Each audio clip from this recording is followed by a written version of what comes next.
Bueno, entonces esperamos que a todos les guste mucho esta presentación porque es un tema muy bonito y que preparamos con mucho amor para todos ustedes. Entonces, como ya lo mencionamos anteriormente, el tema que nos correspondió el día de hoy es miomatosis uterina. Entonces, en la bibliografía en la que nos basamos, utilizamos el capítulo 9 del libro de Williams de ginecología, que es de patología uterina benigna. También utilizamos el Nature Reviews de Disease Primers de fibromas uterinos y también nos basamos en un artículo del Human Reproduction Update que hablaba sobre el manejo de los fibromas uterinos. Entonces, respecto a los contenidos que vamos a manejar en la charla del día de hoy, vamos a empezar con la introducción que se va a dividir en definición, epidemiología y factores de riesgo, en la fisiopatología, la clasificación, la presentación clínica, el diagnóstico, el manejo médico, manejo quirúrgico y finalmente las conclusiones. Entonces, primero, la introducción. La definición, la miomatosis uterina son unas lesiones benignas uterinas que se van a conformar por células de músculo liso y por fibroblastos que provienen del miometrio. Y van a ser unas lesiones que se van a caracterizar por tener una matriz extracelular grande. Su desarrollo y la expresión genética de los miomas se regulan por la respuesta a las hormonas sexuales durante el ciclo menstrual. Y usualmente esta formación de los miomas se va a dar entre la menarquia y la menopausia. Es muy importante tener en cuenta que puede afectar la salud reproductiva de la mujer, como lo vamos a hablar más adelante. En cuanto a la epidemiología, más del 70% de mujeres en edad fértil alrededor del mundo desarrollan miomas, pero solo el 25 al 50% de mujeres son sintomáticas. Y esta sintomatología puede estar presente durante muchos años antes de que la mujer decida ir a su ginecólogo y este sea diagnosticado.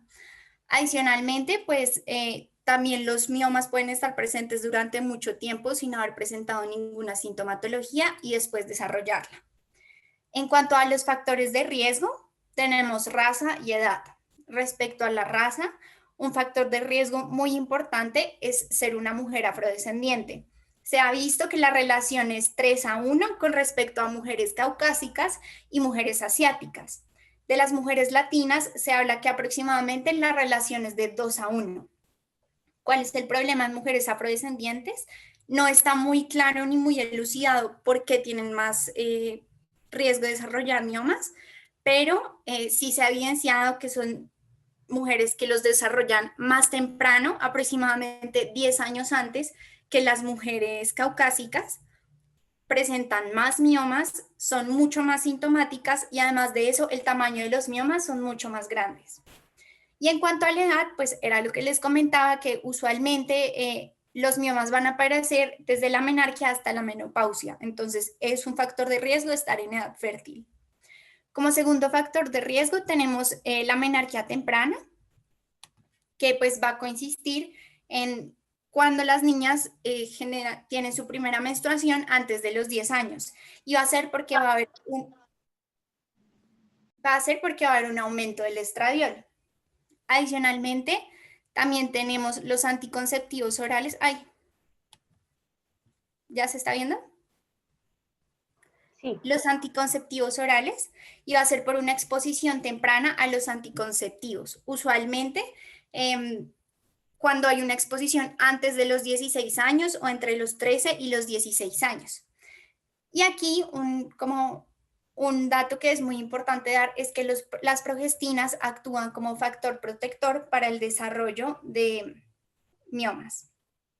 Adicionalmente, hay diferentes factores genéticos que pues pueden favorecer al desarrollo de miomatosis uterina, como lo es la historia familiar, y también se ha visto que el factor de transcripción HMGA2, que está asociado con una menarquia temprana, con sangrados abundantes y con desarrollo de miomatosis uterina, va a ser un factor de riesgo. También dentro de los diferentes artículos y bibliografía que utilizamos, hablaban de que la paridad puede ser tanto un factor de riesgo como un factor protector. En cuanto a factor de riesgo, es porque entre más temprano o a más corta edad sean los embarazos, más riesgo hay de desarrollar miomatosis uterina, pero a mayor edad o entre más embarazos la mujer tenga, actúa como factor protector para el desarrollo de miomas. Usualmente muchas mujeres que tienen miomas, posterior al embarazo, los miomas reducen su tamaño. Y con respecto al estilo de vida, eh, hablan de que no hay muchos estudios, pero que sí se ha evidenciado que el consumo de carnes rojas, el consumo de alcohol, sobre todo la cerveza, y el consumo de café están más asociados al desarrollo de miomatosis, mientras que se ha evidenciado que el consumo de vegetales verdes y de cítricos disminuyen el riesgo de desarrollo de miomatosis, así como también el tabaquismo. Es muy importante también mencionar que la deficiencia de vitamina D también es un factor de riesgo para el desarrollo de miomatosis. Bueno, ahora vamos a hablar de fisiopatología, ¿dale? Listo, entonces empezamos diciendo que el miometrio tiene células madre de músculo liso y estas se pueden transformar bajo ciertas condiciones en células progenitoras de fibromas, que son las segundas que vemos en la imagen. Importante saber de estas células madres miometriales que ellas no tienen receptores de estrógenos ni de progesterona, pero en esta enfermedad los estrógenos y la progesterona hacen que el fibroma crezca. Entonces, lo que se ha evidenciado es que estas células, para poder convertirse en células progenitoras de fibromas, necesitan un mecanismo paracrino que se va a dar por medio de la vía WNT beta-catenina. Y esta vía, junto con el estrógeno y la progesterona, pueden estimular la expresión de diferentes factores de crecimiento, como el factor de crecimiento transformante beta 3, que induce la expresión de fibronectina y la proliferación celular de los miomas. Ahora vamos a hablar un poco sobre la genética de esta enfermedad y como ya Ana nos había explicado un poco, hay diferentes grupos de genes que se ven implicados en la enfermedad. El que más ha sonado últimamente es el MET12. El MET12 es un gen que codifica para la proteína mediadora de la transcripción de la subunidad 12 de la ARN polimerasa 2 y este gen se encuentra en el cromosoma X. En estudios recientes se han detectado que entre el 50 y 80% de los tumores tienen la mutación en MET12. Además que estos tumores tienen niveles elevados de WNT4 beta-catenina y esto apoya aún más la teoría de que esta vía es el mecanismo paracrino que necesita la célula para llevar a cabo toda la enfermedad. Algo que nos importa también mucho son las otras mutaciones que se pueden generar en los diferentes genes, como por ejemplo la mutación en fumarato hidratasa o fumarasa, que la mutación en este gen genera la inactivación de esta enzima, que es muy importante en el desarrollo del ciclo de Krebs. Y esta mutación entonces lo que va a hacer es un cambio completo del metabolismo celular y además activar la señalización hipóxica. Se ha descrito que las mujeres que tienen esta mutación en fumarato hidratasa y además tienen leiomiomas hereditarios con cáncer de células renales, tienen un muy alto riesgo de generar fibromas. Y también tenemos la de lesión en el colágeno tipo 4, A5 y A6, que esta está relacionada con el síndrome de Alport, que está caracterizado por leiomiomatosis difusa en aparatos respiratorio, gastrointestinal y genitourinario. Ahora vamos a hablar un poco de los componentes de los fibromas. Y entonces, una vez la célula madre miometrial se transforma en célula progenitora de fibroma, esta se empieza a diferenciar en los 4 tipos de células que van a conformar el fibroma. 2 de estos se van a diferenciar en diferentes fibroblastos y las otras van a ser células de músculo liso y células de músculo liso vascular. Importante de todo esto es que los fibroblastos van a producir matriz extracelular y esta matriz extracelular va a tener un componente muy importante que son los factores de crecimiento que regulan la formación de fibromas. Estos factores de crecimiento, como el factor de crecimiento de fibroblastos 2 y factor de crecimiento endotelial vascular, van a ayudar el crecimiento de estos tumores. Y también tenemos que hablar de los factores ambientales. Estudios recientes han demostrado que la vitamina D3 induce la apoptosis, y en los fibromas que se han estudiado se han dado cuenta que hay niveles reducidos de vitamina D en ellos.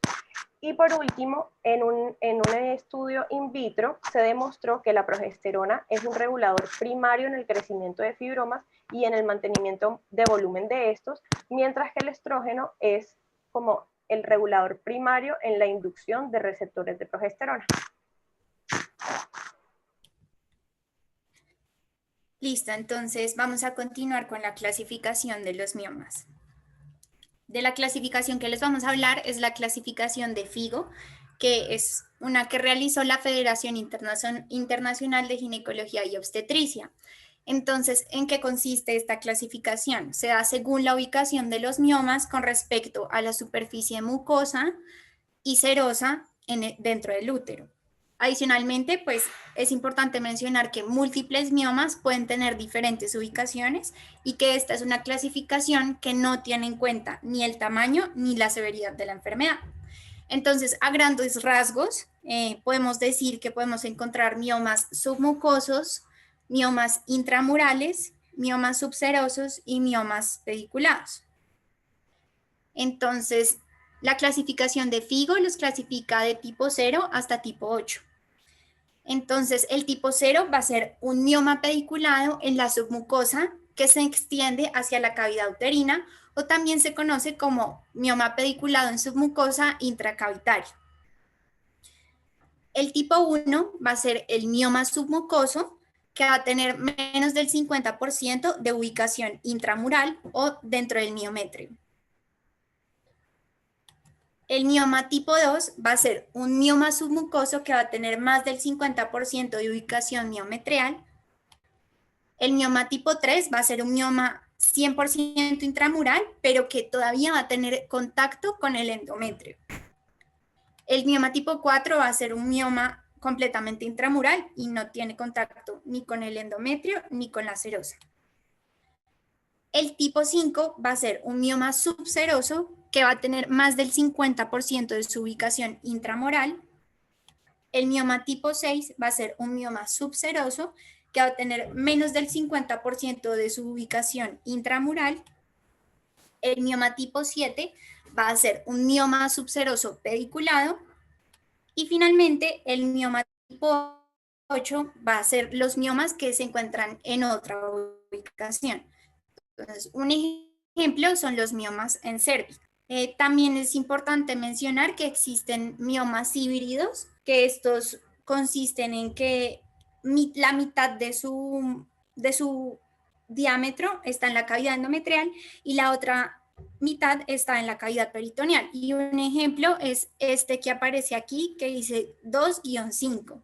Entonces, uno nos habla de su relación con la submucosa y el otro nos habla de la relación con la subserosa. Listo. En cuanto a presentación clínica, dale. Como ya Ana nos había dicho también, muchas de las pacientes, la gran mayoría, pasan esta enfermedad siendo asintomáticas, mientras que otro porcentaje, más o menos entre el 30-40% de las pacientes, tienen sintomatología. Y esto se debe también a la localización y los tamaños de las lesiones. El síntoma que más refieren las pacientes es sangrado, y muchas pacientes entonces cursan con un sangrado menstrual abundante, y como consecuencia de este sangrado abundante pueden llegar a presentar anemia, y en casos severos puede llegar hasta amenazar la vida de las pacientes. Las mujeres afrodescendientes, como ya lo habíamos dicho, padecen sangrados mucho más severos y anemias más severas con respecto a las mujeres caucásicas. También las mujeres sienten o refieren sensación de presión en la zona pélvica, y esto se debe al tamaño de los miomas, y como resultado esto también puede causar disfunción intestinal y de la vejiga, y estreñimiento, poliaquiuria e incontinencia urinaria. También refieren sentir dolor, y esto no es muy habitual, pero este dolor muchas veces se debe a la degeneración de los leiomiomas con prolapso o contorsión. Además que muchas veces, pues, esa degeneración que se da de los leiomiomas se da por una necrosis tisular y no solamente presentan dolor, sino fiebre y leucocitosis también. También refieren sentir distensión abdominal, dismenorrea y abortos recurrentes. Este es un síntoma muy importante, ya que pues no es un síntoma que simplemente sienten dolor y ya, sino que va más allá a la parte psicológica y demás. Y estos abortos recurrentes muchas veces son causados por leiomiomas de submucosa e intramurales. Otro síntoma muy importante y al que tenemos que verlo también más allá como no solamente un síntoma de la enfermedad, sino algo que va a ser muy importante en la vida de la paciente, es la infertilidad. Y esta principalmente se ve relacionada con leiomiomas submucosos que con otros tumores. Y los mecanismos propuestos para que esta enfermedad cause infertilidad son que causa alteración en la anatomía local con consecuencias en la función endometrial, cambios en las funciones como aumento de la contractilidad uterina, discapacidad de suministro sanguíneo al miometrio y al endometrio y cambios en el medio hormonal. Muy importante los cambios o los síntomas que se ven en el embarazo, y son todos los que están enlistados en la parte derecha, como parto prematuro, cesárea o riesgo de cesárea, abrupción de placenta, presentación podálica, ruptura prematura de membranas, hemorragia posparto y bajo peso al nacer. Listo, ahora vamos a entrar al enfoque diagnóstico. Lo primero que refería la literatura es que se debe hacer un examen pélvico, aunque no todas las literaturas dicen que este es el primer paso, pues quise traer la colación, si acaso, pues para que lo tengamos en cuenta. Entonces se debe hacer una maniobra bimanual y lo que intentamos detectar es un agrandamiento del útero o un contorno irregular o ambas cosas. Y así es como detectamos el leiomioma. Luego, si tenemos una paciente en edad fértil, le debemos solicitar una medición de gonadotropina corónica humana en suero u orina y así excluir o descartar el diagnóstico de embarazo para poder continuar a una ultrasonografía. ¿Vale? Listo, entonces la ultrasonografía o ecografía transvaginal, este examen tiene una sensibilidad del 90% y una especificidad del 87% y es el gold estándar de diagnóstico en esta enfermedad.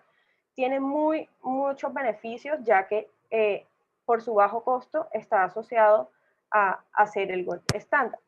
Y es muy útil en la identificación de fibromas calcificados del miometro y clínicamente relevantes.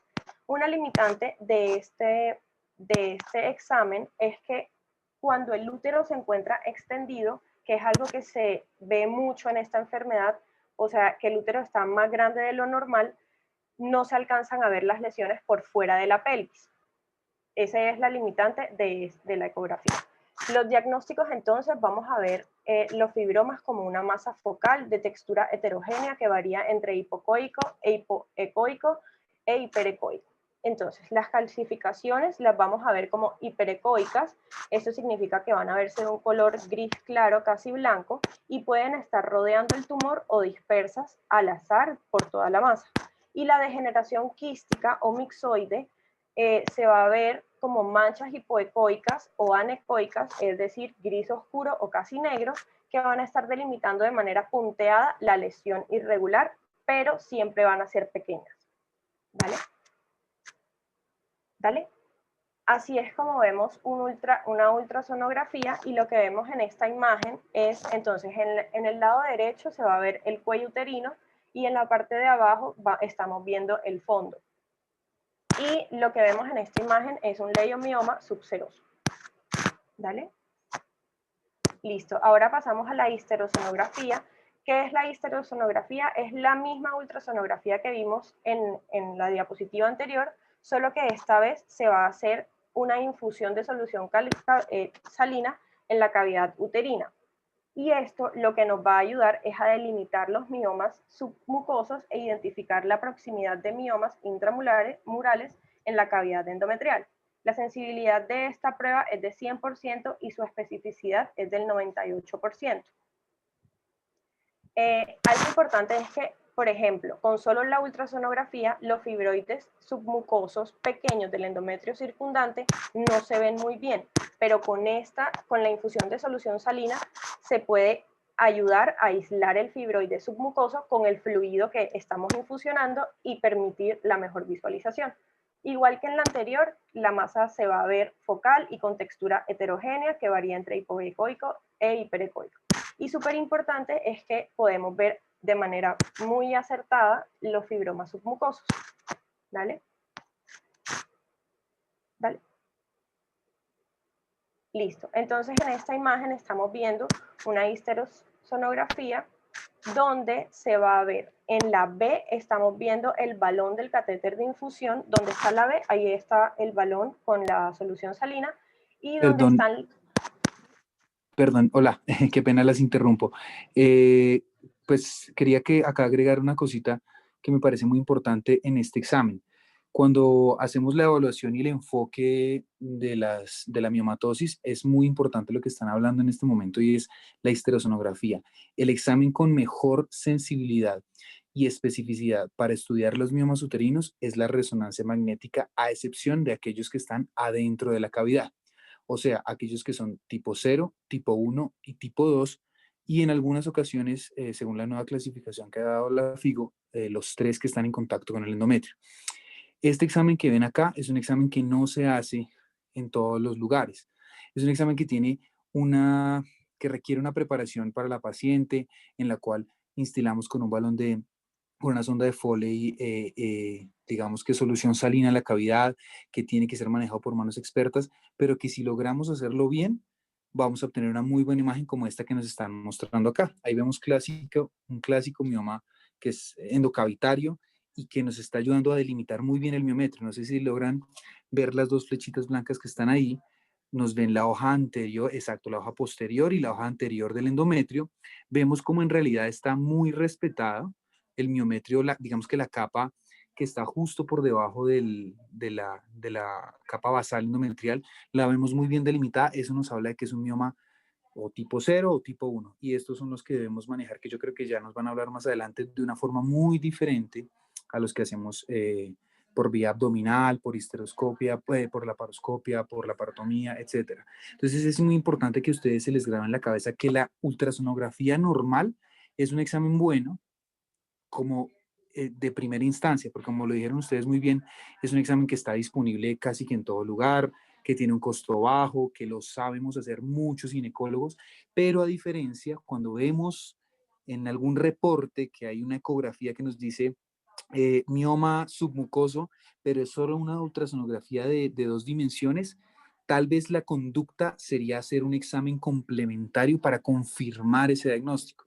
El examen complementario es este que nos están mostrando acá, o una histeroscopia, que es un examen quirúrgico endoscópico. ¿Listo? Entonces es muy importante que les quede muy bien grabado en la cabeza. Tal vez para los miomas que son intramurales, 4 o 5, o los que son subserosos, este examen no es tan útil. Simplemente este examen nos ayuda a detectar patología endometrial, intrauterina, más que los otros, pero digamos que no nos debe hacer pensar de que todas las pacientes que tengan miomas tenemos que hacerles una histeroscopia, no necesaria, solamente aquellas que tengamos pacientes sintomáticas con miomas submucosos que queremos mirar si son candidatas a manejo quirúrgico, que espero que ya hablemos un poquito más adelante de la parte del manejo quirúrgico, sí tienen que tener todas como parte de su manejo preoperatorio una histerosonografía. ¿Listo? Ya puedes continuar. Gracias. Qué pena la Gracias, interrupción. doctor. Listo, sigamos. Bueno, ahora vamos a hablar de la histeroscopia, como nos estaba diciendo el doctor. Este examen es un poco más invasivo, igual que el anterior, un poquito más. Su sensibilidad es del 95%, especificidad del 85%, y es útil en la diferenciación de miomas intracavitarios y pólipos endometriales grandes. Normalmente este es un proceso ambulatorio que no requiere anestesia y se debería considerar, como lo decía el doctor, un estudio complementario junto con una histerosonografía o con solamente la ultrasonografía en pacientes con indicaciones de miomectomía histeroscópica. Y además se recomienda en casos de sangrado irregular o riesgo de hiperplasia realizar una biopsia endometrial. ¿Vale? Y aquí estamos viendo una fotografía histeroscópica de un leiomioma submucoso. Siguiente. Listo, ahora vamos a hablar de la resonancia magnética, y la resonancia magnética tiene una sensibilidad y especificidad cerca al 100%, y esta provee información sobre la cantidad de lesiones que tiene la paciente, los tamaños de esas lesiones, la vascularización con la que está relacionada, la relación con cavidad endometrial y superficie serosa y los límites con el miometrio. Este examen es más costoso y laborioso que una ultrasonografía y que las anteriores. Sí, por eso debe ser usado como un complemento a los otros exámenes que ya hemos mencionado. Generalmente es requerido para los diagnósticos precisos de una minoría de pacientes, como en mujeres con hábito corporal más grande, antecedentes de cirugía o que no toleren sonda vaginal ni instalación intravaginal. También es útil en la planeación de procedimientos quirúrgicos complejos, ya que nos permite ver, como ya he mencionado, toda la información sobre la relación de los miomas con respecto al útero y la cavidad. ¿Dale? Y aquí vamos a ver dos imágenes. La primera, estamos viendo un mioma submucoso tipo 2, ¿dale? Y en la segunda estamos viendo múltiples miomas, y son 3 miomas de tipo 0, intracavitarios. Listo. Bueno, entonces ahora en cuanto al manejo médico, usualmente a las pacientes que son asintomáticas únicamente las vamos a tener en observación y vigilancia de los miomas, que se va a realizar con examen pélvico anual, y en pacientes que tengan obesidad o en donde sea muy difícil examinar los anexos durante el examen pélvico, se realizan ultrasonografías anualmente. Entonces, ya respecto al manejo farmacológico que podemos dar, y en los artículos habla inicialmente de un manejo antiinflamatorio no esteroideo, que va a estar más enfocado a disminuir los dolores menstruales, a la dismenorrea y al sangrado menstrual abundante. Pero, pues digamos que un problema que tiene ahí el antiinflamatorio es que no cambia el tamaño de los miomas.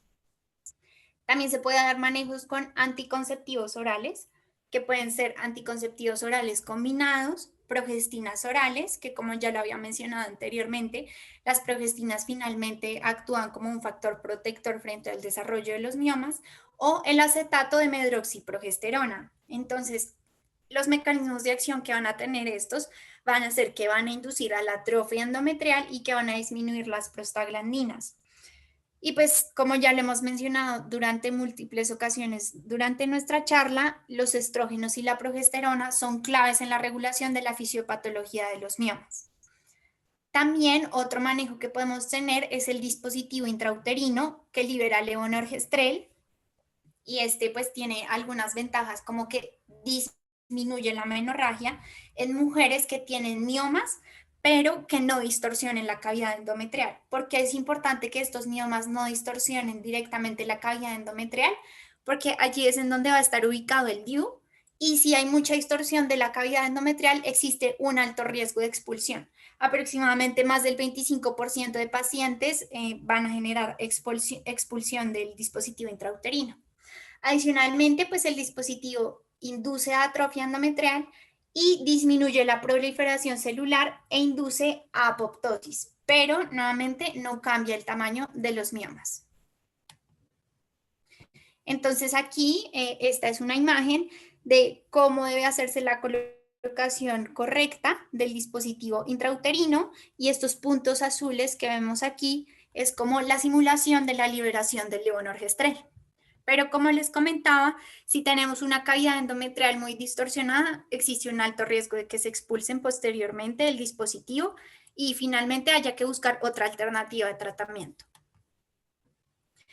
También encontramos los agonistas de la hormona liberadora de gonadotropina, que usualmente son medicamentos que se van a utilizar como manejo preoperatorio durante aproximadamente de 3 a 6 meses. Un ejemplo de estos agonistas es el acetato de leuprolide, que pues se da en dosis de 3,75 miligramos vía intramuscular mensualmente, o también existe una dosis que es de 11,25 miligramos vía intramuscular y se pone cada 3 meses.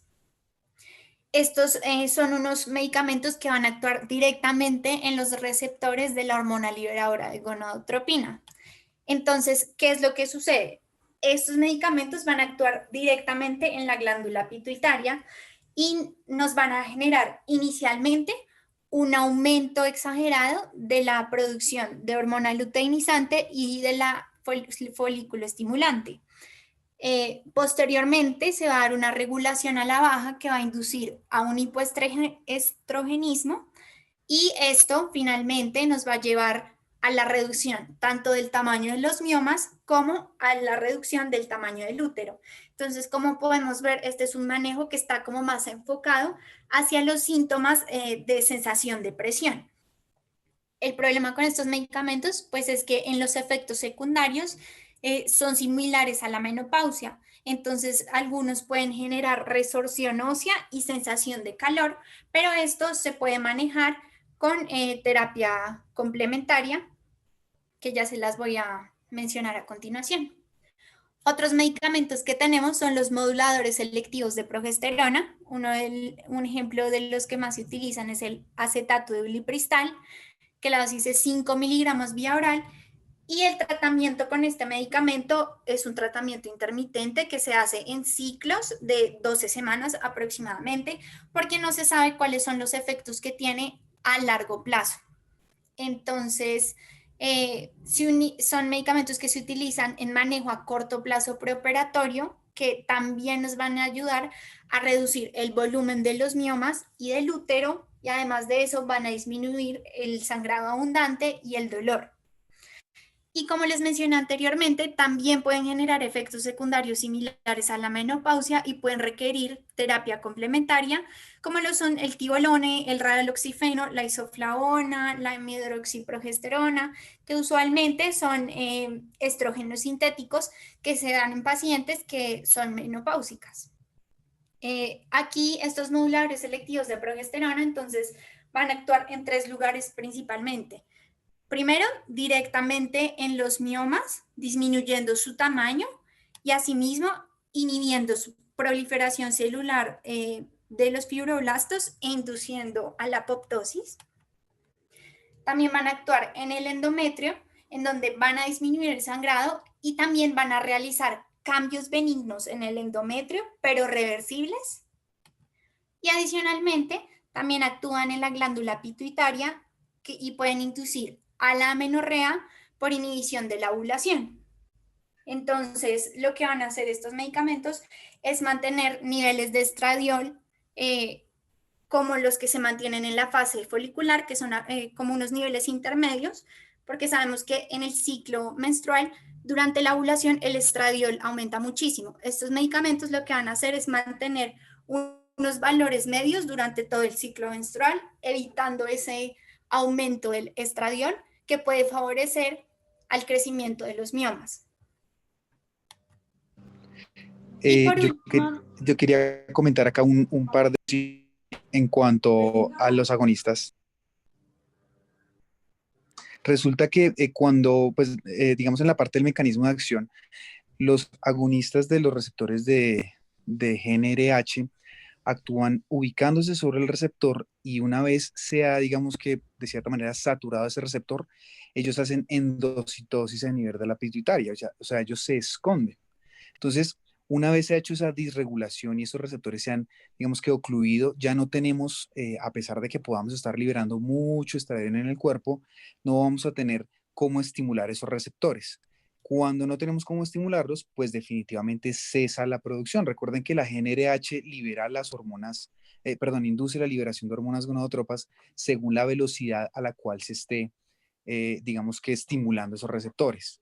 Entonces, inicialmente ellos tienen un efecto hiperestrogénico porque obviamente saturan todos los receptores inducen la liberación de hormonas gonadotropas y las gonadotropas actúan sobre el ovario en las células granulares, en las células de la granulosa, perdón, estimulando la liberación de estradiol. Nuevamente, después de un tiempo, todos los receptores se esconden, cesa la producción y digamos que ahí viene el estado hipoestrogénico. Es importante que entiendan que esos agonistas inducen un estado hiperestrogénico que es durante la primera semana, nada más.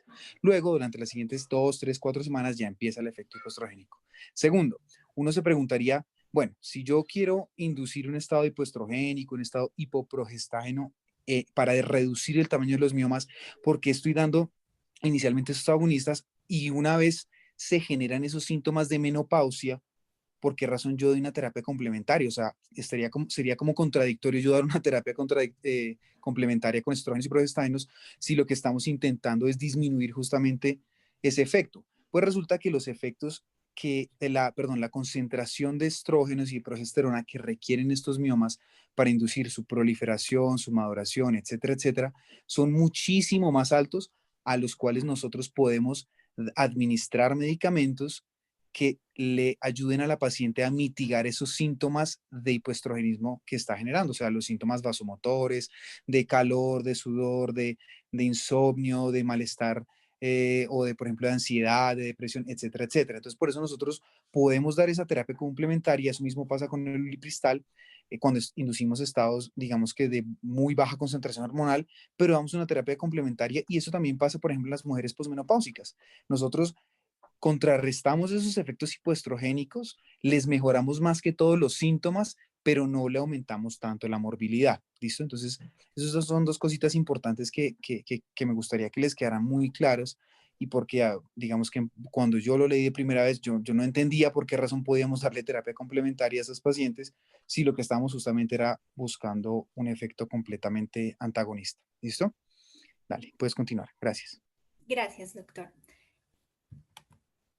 Y otros medicamentos que podemos encontrar para el manejo son los antagonistas de la GnRH, pero estos todavía están como en estudios, como que todavía, no sé, la FDA, por ejemplo, todavía no ha aprobado que se utilicen directamente para el manejo de miomatosis uterina. Unos ejemplos de estos son el Elagolix y el Relugolix, y estos pues van a evitar ese aumento tan repentino y ese hiperestrogenismo inicial que sí generan los agonistas. Van a inhibir la secreción de la hormona liberadora de gonadotropina y pues disminuyen también el sangrado menstrual abundante. Y así como los anteriores, también tienen efectos secundarios similares a la menopausia que pueden mejorar con la terapia complementaria. Otro manejo médico sería la embolización de la arteria uterina. Entonces, este va a ser un procedimiento que consiste en insertar un catéter por la arteria femoral y dirigirlo hacia la arteria uterina. Por este catéter vamos a administrar émbolos sintéticos en partículas en ambas arterias uterinas. Entonces, ¿cuál va a ser la utilidad de estos émbolos y estas partículas? Uno, que se van a dirigir preferentemente a las arterias de calibre más grande y usualmente los miomas van a tener una vascularización de gran calibre. Y como van a dirigirse hacia estas arterias de gran calibre, pues finalmente van a terminar obstruyendo el flujo sanguíneo uterino y generando isquemia y necrosis de los miomas, siempre pues preservando el miometrio cercano. ¿Qué contraindicaciones tiene un procedimiento como estos? Que una mujer esté en embarazo, que tenga una infección uterina o de anexos o que haya sospecha de malignidad, tanto en útero como en ovarios como en cervix. ¿Qué desventaja tiene? Pues que la paciente puede requerir futuras intervenciones si continúan apareciendo los miomas. Otra cosa es que una contraindicación relativa es si la paciente está en manejo con agonistas de la hormona liberadora de gonadotropina, porque este medicamento puede generar alteraciones en la anatomía vascular, lo que puede hacer que sea mucho más difícil realizar este tipo de procedimientos. Otras contraindicaciones relativas, pues puede ser alergia al medio de contraste, porque esto se debe hacer con medio de contraste y con fluoroscopio, falla renal, coagulopatías por el riesgo de sangrado. Adicionalmente, Hay mujeres que cuando los miomas no son de un tamaño muy grande y se desprenden, los expulsan ellas solas, pero algunos miomas que no se hayan expulsado pueden requerir después dilatación y evacuación de los mismos. Algunas pacientes pueden desarrollar síndrome de postembolización, que es un síndrome que se da después de la embolización de la arteria uterina, dura aproximadamente 2 a 7 días y se caracteriza pues en dolor pélvico, náuseas, fiebre leve y leucocitosis leve. Otra ventaja de este procedimiento pues que es mínimamente invasivo.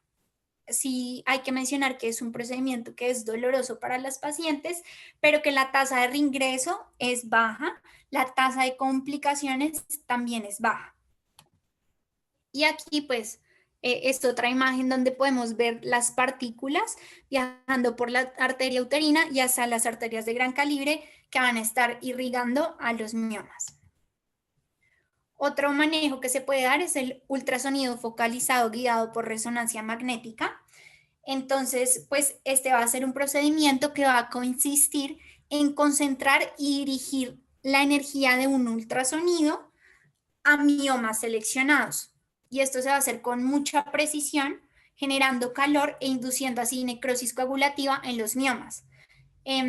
Esto pues tiene como unos sensores de calor para saber qué tan caliente también está el tejido circundante, y esto se hace pues para preservar el tejido circundante y no dañar todo.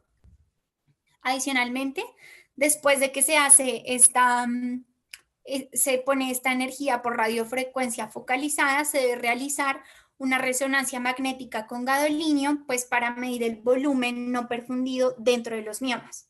Y finalmente, después de un tiempo posterior del desarrollo de este procedimiento, puede llevar a reducción de los miomas y mejoría de la sintomatología en la paciente. Esto consiste en sesiones de aproximadamente 2 a 3 horas, donde la paciente va a estar en decúbito supino, en decúbito prono, perdón, y va a estar con un drenaje vesical continuo. ¿Qué contraindicaciones podemos encontrar? Embarazo, infección uterina o de anexos, sospecha de malignidad, miomas que ya sean muy grandes, de más de 10 centímetros, menopausia, miomas calcificados o cicatrices en la pared abdominal. Esa es una contraindicación relativa, pero es más porque la cicatriz va a obstruir el paso de la energía. Y pues otras complicaciones que pueden presentarse por este procedimiento puede ser edema de la pared abdominal, quemadura, secreción vaginal, hematuria, entre otras. Ya en cuanto al manejo quirúrgico, pues tenemos diferentes también alternativas. De la primera que vamos a hablar es de la miomectomía histeroscópica, y este es un procedimiento mínimamente invasivo que busca extirpar miomas FIGO 0 y FIGO 1, idealmente que sean miomas pequeños de menos de 3 centímetros, y es muy importante tener en cuenta que es un procedimiento que se puede utilizar en mujeres que busquen preservar su oportunidad de embarazarse. Entonces, ¿qué cosas favorables tiene este procedimiento? Que tiene una recuperación más rápida y menos morbilidad quirúrgica, pero el problema es que hay un alto riesgo de recurrencia. Entonces, básicamente el procedimiento consiste que por vía vaginal se inserta un resectoscopio y este aquí en la punta tiene un alambre para cauterizar. Entonces, pues prácticamente se abrazan los miomas. Hay un ejemplo con un mioma pediculado, se cauteriza y pues el mioma se cae. En miomas que sean mucho más grandes, existe riesgo de que no se haga una resección completa del mioma y que este pueda volver a salir, y también hay riesgo de generar perforación uterina. ¿Qué contraindicaciones encontramos para este procedimiento? También embarazo, infección uterina o de los anexos y sospecha de malignidad. Hay una escala que es la escala de STEP-W que pues se divide nos va a tener varios criterios: tamaño, topografía o localización, extensión, penetración y si los miomas se encuentran en la pared lateral. Y esto va a dar un puntaje de 0 a 2. Entonces, como podemos verlo aquí, en tamaño son miomas que van de menos de 2 centímetros, de 2 a 5 centímetros y más de 5 centímetros.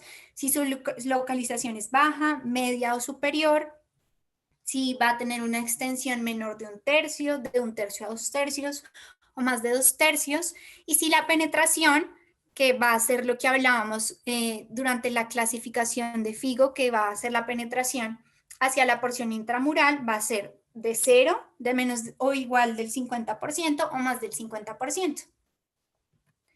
Entonces, la utilidad de esta escala es que prácticamente nos va a hablar de la complejidad quirúrgica para la resección de esos miomas.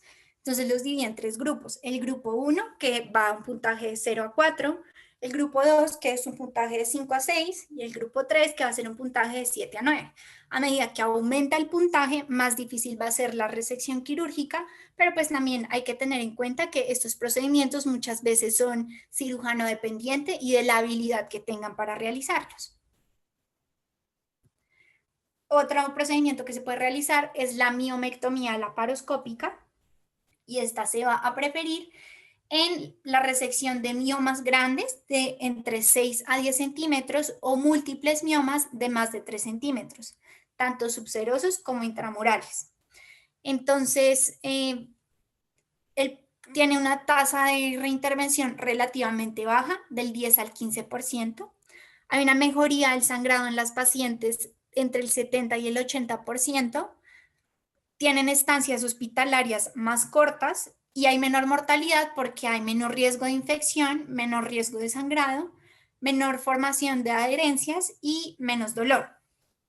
Es muy importante que después de que se haga la resección de los miomas, se cierre muy bien el defecto miometrial, porque pues como por ejemplo si son varios miomas o si era un mioma más grande, debemos evitar que esté debilitada la pared del útero y que se puedan generar futuras rupturas uterinas durante un embarazo o no. También es importante hablar de que este procedimiento disminuye los abortos espontáneos, puesto que este es un procedimiento que se pueden realizar mujeres que quieren continuar con la oportunidad de quedar embarazadas. Y este procedimiento de la miomectomía también se puede realizar por laparotomía, que básicamente consiste en lo mismo, solo que es diferente la técnica. ¿Qué contraindicaciones hay? Cuando son miomas demasiado grandes, de más de 10, más de 12 centímetros, o cuando son muchos miomas más grandes de 3 centímetros, más de 4, por ejemplo, que requieran muchas incisiones y que así aumente el riesgo de ruptura uterina. Otro manejo quirúrgico que tenemos es la ablación endometrial.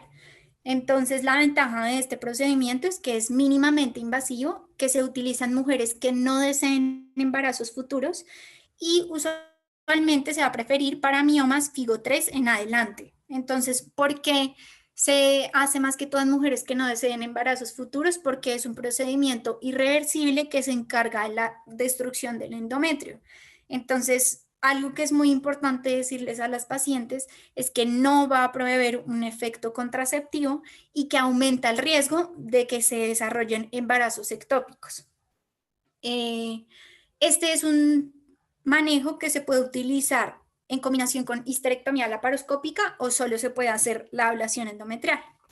Otros manejos de los que nos hablaba la literatura es la miólisis, que son procedimientos que tienen contacto directo con el mioma, que básicamente va a ser para inducir su necrosis. Entonces puede ser por crioterapia, por láser, por vaporización, etc. Finalmente vamos a tener la histerectomía, que va a ser el manejo de elección posterior a que no haya respuesta con manejo médico. Se puede realizar por vía abdominal, por vía vaginal o por vía laparoscópica, y preferiblemente se realiza para miomas sintomáticos que se encuentran en el ligamento ancho y en el cérvix. Entonces podríamos hablar de que sería para, por ejemplo, en el caso de cervix, una FIGO 8, sea tanto intramurales como submucosos. Es una opción muy buena pues para las pacientes que ya no desean embarazarse o en mujeres premenopáusicas. Su ventaja es que eliminan completamente el riesgo de crecimiento de nuevos miomas y mejoran notablemente la calidad de vida de la paciente. Entonces, ya para finalizar respecto a las conclusiones, queremos que se lleven para su casa 4 cosas muy importantes. La primera es que esta es una patología que afecta la calidad de vida de las mujeres, su trabajo y vida social y su salud sexual y reproductiva. Ustedes se preguntarán por qué su trabajo y su vida social, pues porque son síntomas como el sangrado abundante y el tema del dolor, el tema de la pesadez, que van a dificultar su rendimiento y adicionalmente su salud sexual y reproductiva, pues porque va a ser mucho más difícil quedar embarazada para algunas mujeres y algunas simplemente no podrán hacerlo a pesar de que lo deseen. Como médicos generales es súper importante que tengamos clarísimos cuáles son los factores de riesgo, identificarlos y asimismo también identificar la presentación clínica de forma temprana para que así sepamos cuándo remitir a nuestro paciente a un especialista para que se le dé un manejo oportuno y asimismo que este manejo, tanto así como es oportuno, sea individualizado a cada paciente. Se debe, se debe realizar el seguimiento también individualizado y siempre tener en cuenta cuáles son las necesidades y los deseos de la paciente. Por eso es muy importante preguntarle a nuestras pacientes si desean o no tener la oportunidad de tener más embarazos o tener un primer embarazo. Y finalmente, es súper importante realizar un diagnóstico oportuno durante el embarazo, puesto que trae muchos desenlaces negativos que ya los mencionamos anteriormente. Y bueno, esa sería todo por la charla. Esperamos que les haya gustado mucho. Y ya, muchas gracias al doctor Obando por acompañarnos y guiarnos. Bueno, pues quería felicitar a las expositoras. Me pareció que el enfoque de la charla fue muy bueno. El contenido me pareció muy apropiado y en cuanto a la parte de las conclusiones, digamos que yo les hablaba a las niñas y les decía que el enfoque del médico general es fundamental porque a ustedes son a quienes les llegan este tipo de pacientes. Ya sabemos que más de la mitad de las mujeres, casi el 80% puede sufrir de miomatosis en su vida. La mitad de esas pacientes va a tener algún tipo de síntomas. Su síntoma principal va a ser o la hemorragia o el dolor y la pesadez pélvica. Entonces nosotros sabemos que el enfoque es clínico con un examen, va a ser un examen imagenológico dirigido, sabemos cuál examen debemos pedir de primera mano, cuándo debemos pedir un examen complementario como son las histerosonografías o la resonancia magnética, y sabemos que debemos manejar la paciente dependiendo de los síntomas. Si la paciente nos está refiriendo que tiene hemorragia, pues muy probablemente el plan de manejo va a ser controlar la hemorragia. ¿Cómo lo podemos hacer? De forma aguda, con los esquemas de ácido tranexámico, de antiinflamatorios, en el manejo crónico, si no distorsionar la cavidad con un dispositivo intrauterino liberador de hormona o tal vez una embolización de arterias uterinas. Si nosotros queremos hacer una resección porque la paciente quiere deseo de fertilidad y tenemos un mioma submucoso, pues solamente nos dirigimos a tratar ese mioma submucoso que le está generando ese problema de fertilidad. Entonces es importante que ustedes también entiendan que hay que individualizar a todas las pacientes y según sus necesidades, según su edad, según las capacidades y obviamente los recursos que tengamos a la mano, pues debemos guiarnos en cuanto a nuestro manejo. Había otra cosa muy importante que les quería mencionar también, era cuando nosotros enfocamos a este tipo de pacientes, tenemos que saber y tener muy claro ellas qué esperan de su tratamiento. Tal vez hoy en día muchas esperan que el manejo o solamente entienden como manejo la histerectomía total como parte integral. O sea, me quitan la matriz y ya. ¿Por qué no me quitan la matriz? ¿Por qué no me simplemente, yo quiero es que me quiten la matriz? Yo quiero es que, sí, y muchas pacientes, las que nos llegan a consulta a nosotros como ginecólogos es, yo quiero que me quiten la matriz porque quiero quitarme este problema definitivamente. Retirar la matriz es una cirugía mayor, es una cirugía que lleva complicaciones, es devascularizar el piso pélvico.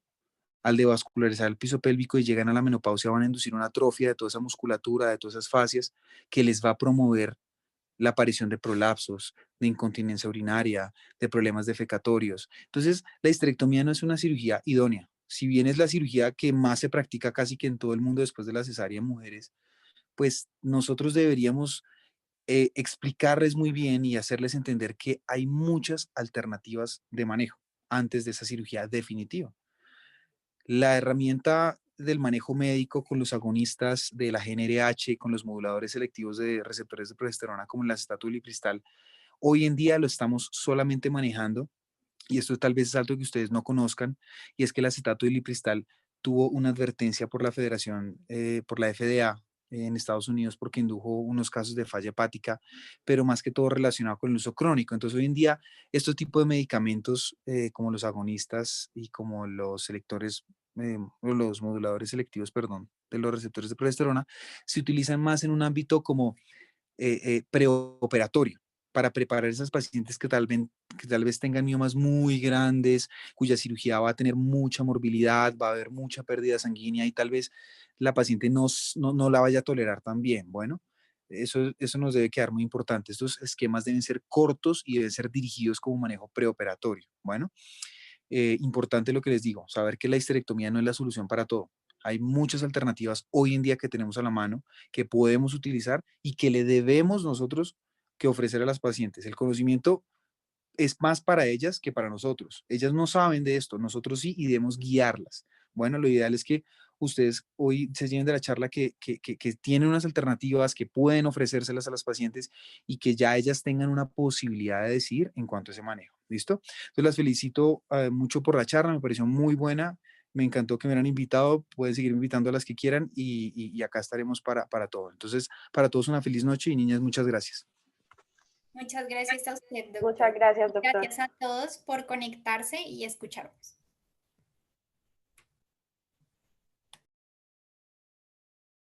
Gracias, niñas, por su presentación. Estuvo excelente, como lo dijo el doctor. Muchas gracias al doctor Sebastián por acompañarnos. También vimos que la doctora Yolima nos acompañó. Muchas gracias a ambos, de verdad, por tomarse el tiempo y hacer parte de nuestro grupo. Valoramos mucho su presencia en nuestras charlas y todos sus aportes que nos van enriqueciendo cada vez más. Y niñas, estuvo excelente. No sé si alguien más tenga alguna pregunta, alguien que haya visto la charla.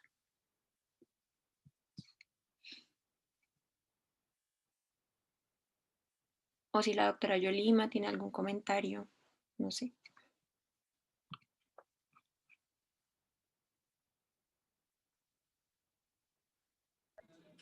Bueno, muchas gracias, niñas. Que tengan una feliz noche, que descansen. Gracias, doctor, igualmente. Que Chao. estén Muchas muy bien. gracias, doctor.